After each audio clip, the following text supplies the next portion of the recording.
Our complex inner lives, our own needs and sense of alienation, the ways that neurotypical people confused, confounded, and even abused us, all were ignored for decades because of this lens. We were only defined by what we seemed to lack, and only insofar that our disabilities presented a challenge to our caregivers, teachers, doctors, and other people that held power over our lives. This is a quote from the book Unmasking Autism by Devon. Autism is a highly misunderstood and misrepresented disability with tons of stigmatization surrounding the diagnosis. It does not have to be this way. We must learn to listen to the voices that have so often been ignored and support self-advocacy efforts. In this video, I will cover what autism spectrum disorder is, what it may look like, and the urgency and importance of recognizing these symptoms. According to the DSM-5, autism spectrum disorder is categorized by persistent deficits in social communication and social interaction across multiple contexts, as manifested by the following, currently or by history. Deficits in social-emotional reciprocity, ranging, for example, from abnormal speech, approach, and failure of normal back-and-forth conversation to reduced sharing of interests, emotions, or affect, to failure to initiate or respond to social interactions. Deficits in nonverbal communicative behaviors used for social interaction, ranging, for example, from poorly integrated verbal and nonverbal communication to abnormalities in eye contact and body language, or deficits in understanding and use of gestures, to a total lack of facial expressions and nonverbal communication. Deficits in developing, maintaining, and understanding relationships, ranging, for example, from difficulties adjusting behavior to suit various social contexts, to difficulties in sharing imaginative play or in making friends, to the absence of interest in peers. Restricted repetitive patterns of behavior, interests, or activities as manifested by at least two of the following, currently or by history. Stereotyped or repetitive motor movements, use of objects or speech, example, lining up toys or flipping objects, echolalia, or idiosyncratic phrases, insistence on sameness, inflexible adherence to routines or ritualized patterns or nonverbal behavior. Example, extreme distress at small changes, difficulties with transitions, rigid thinking patterns, greeting rituals, the need to take the same route or eat the same food every day. Highly restricted, fixated interests that are abnormal in intensity or focus. Hyper or hypo-reactivity to sensory input or unusual interests in sensory aspects of the environment. Example, apparent indifference to pain or temperature, adverse response to specific sounds or textures, excessive smelling or touching of objects, visual fascination with lights or movement. These symptoms must be present in the early developmental period, but may not become fully manifest until social demands exceed limited capacities or may be masked by learned strategies later in life. These symptoms also must cause clinically significant impairment in social, occupational, or other important areas of current functioning. These disturbances are not better explained by an intellectual disability or global developmental delay. Intellectual disability and autism spectrum disorder frequently co-occur to make comorbid diagnosis of autism spectrum disorder and intellectual disability. Social communication should be below that expected for general developmental level. So what does this mean in a practical sense? There are 4 aspects of functioning that autism might affect in varying degrees. The 4 aspects are emotional, psychological, behavioral, and social.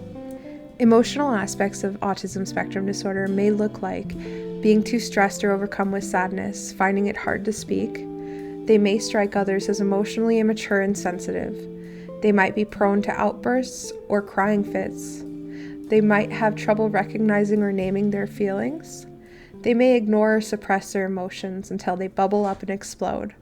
They also may become disturbed or overwhelmed when others are upset, but uncertain how to respond or support them, and they may go blank and seem to shut down after prolonged socializing or when overstimulated.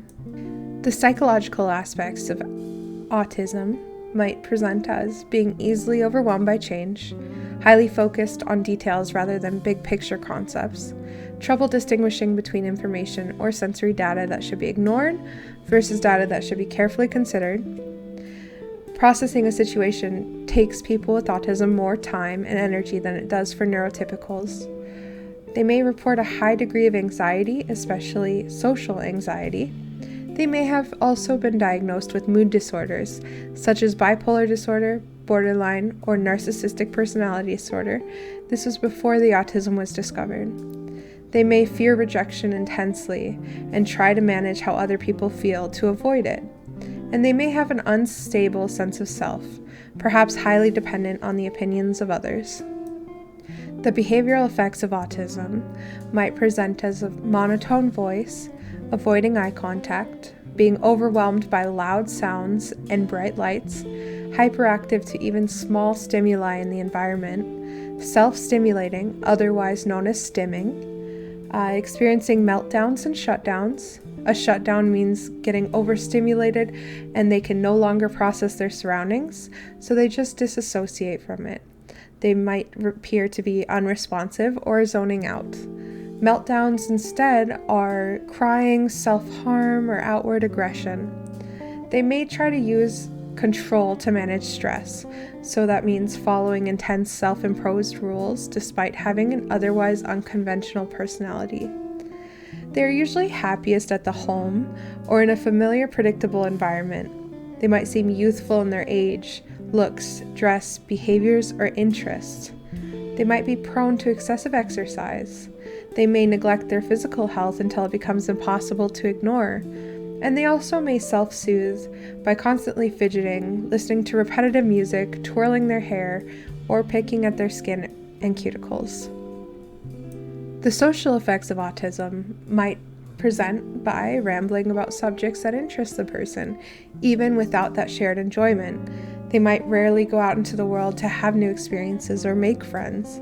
They may hesitate to initiate contact with other people. They might also appear to be a social chameleon, adopting to the mannerisms and interests of the groups they're in.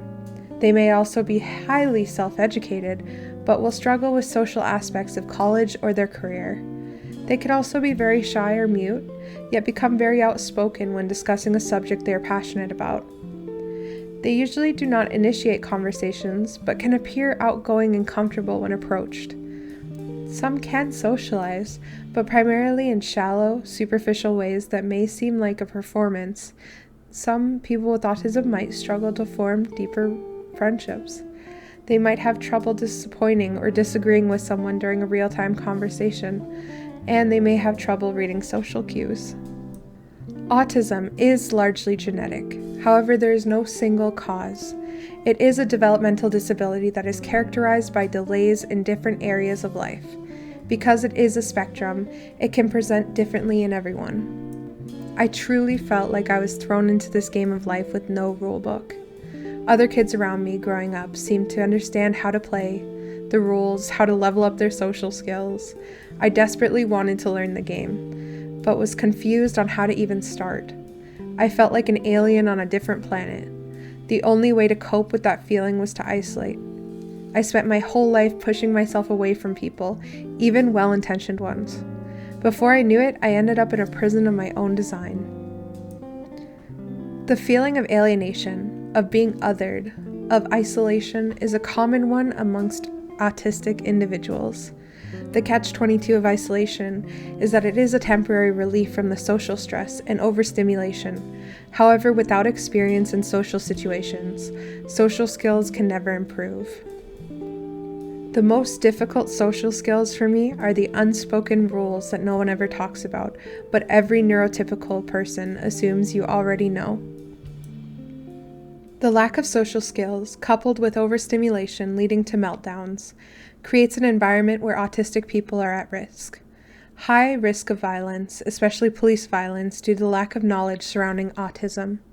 Family of a man with autism who was at the center of a police shooting last year in New video this morning shows the moments leading up to the police shooting of an unarmed black man in Florida. The mental health worker is shown with his hands up next to a patient.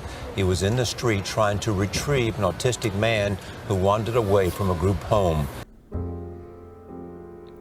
On July 21st, 2016, in Miami, Florida, police shot and wounded Charles Kinsey, a therapist working with people with disabilities.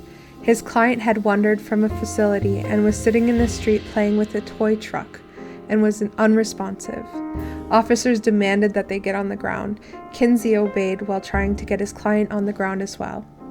Kinsey redirected his attention to the officers, begging them not to shoot his client. Instead, they turned and shot Kinsey 3 times.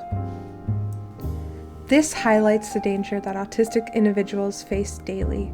We are not dangerous. We are misunderstood and misrepresented in the media. During overstimulation, which can be caused by shouting, loud noises, authority, bright lights, sunshine, all of which this individual is experiencing, autistic people can experience a shutdown, where they completely stop responding.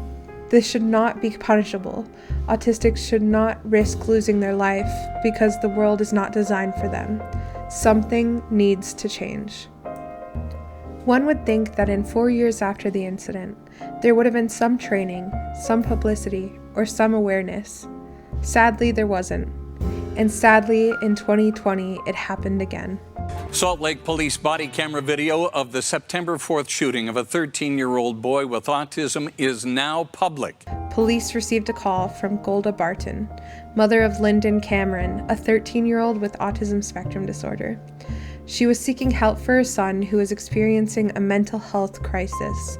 Her son was experiencing separation anxiety due to her recent schedule change in returning to work. He did not have self-regulation skills and therefore was experiencing a meltdown. While still on the phone, Barton heard officers yell, "Get on the ground," followed by several gunshots. Barton had initially thought her son was dead. Officers did not reassure her that he was not. So you call them, and they're supposed to come out and be able to de-escalate a situation using the most minimal force possible. I hear, "Get down on the ground! Get down on the ground! Get on the ground! Bam, bam, bam, bam, bam, bam, bam, bam, bam!" Police said they were responding to a juvenile psych episode and had reports that Lyndon had made threats with a weapon, but haven't yet said if a weapon was recovered at the scene. Barton says he didn't have one. And I thought my son was dead, and they didn't tell me he wasn't dead, and they wouldn't let me go to the hospital for like a long, long time. Lyndon is now awake, but his recovery will be an extremely long one. "He's a small child. Why don't you just tackle him?" Barton said. "You are big police officers with massive amounts of resources. Come on, give me a break." Neurodiverse Utah stated about the incident, "Police were called because help was needed, but instead more harm was done when the officers from the SLPD expected a 13-year-old experiencing a mental health episode to act calmer and collected than adult-trained officers." Autistic people are surrounded by news of incidents similar to these, as well as experience daily the treatment of being misunderstood by neurotypicals. Most of my life, people were unsympathetic to my sensory complaints. They acted as if I chose to be distracted and furious every day. In response, I yelled, sobbed, needed to be held, tried punching pillows, hitting myself, running away from people. Very few of these reactions are socially acceptable. I've learned how to prevent meltdowns before they occur. The second I feel myself suppressing frustration that I feel I don't deserve to voice, I know I need to get out of the area. However, once a true meltdown hits, there's very little I can do. I either need to escape the situation or find an outlet for all my energy. This was a quote from Devon in Unmasking Autism. Unfortunately for the 2 individuals in the articles discussed, the police were not understanding of their internal struggles at that moment and resorted to violence instead of empathy, something that could have been avoided if they had even a small inclination about the symptoms of autism or any understanding of what they meant. So why is it important? Why is this video important? What is the point? There's a general lack of knowledge surrounding autism spectrum disorder in the United States. The representation in the media has furthered the stereotype of a typical autistic person. Representations in the media portray us as helpless, voiceless, and unstable. This misrepresentation causes a stigmatized view of autism, viewing us as violent, unpredictable, and prone to outbursts. This conversation cannot stop happening. It is essential to ensure the well-being and safety of autistic individuals in the United States. The only way to combat misunderstanding and tragedies is by demanding a voice and informing individuals in power about the truth behind the misrepresentations.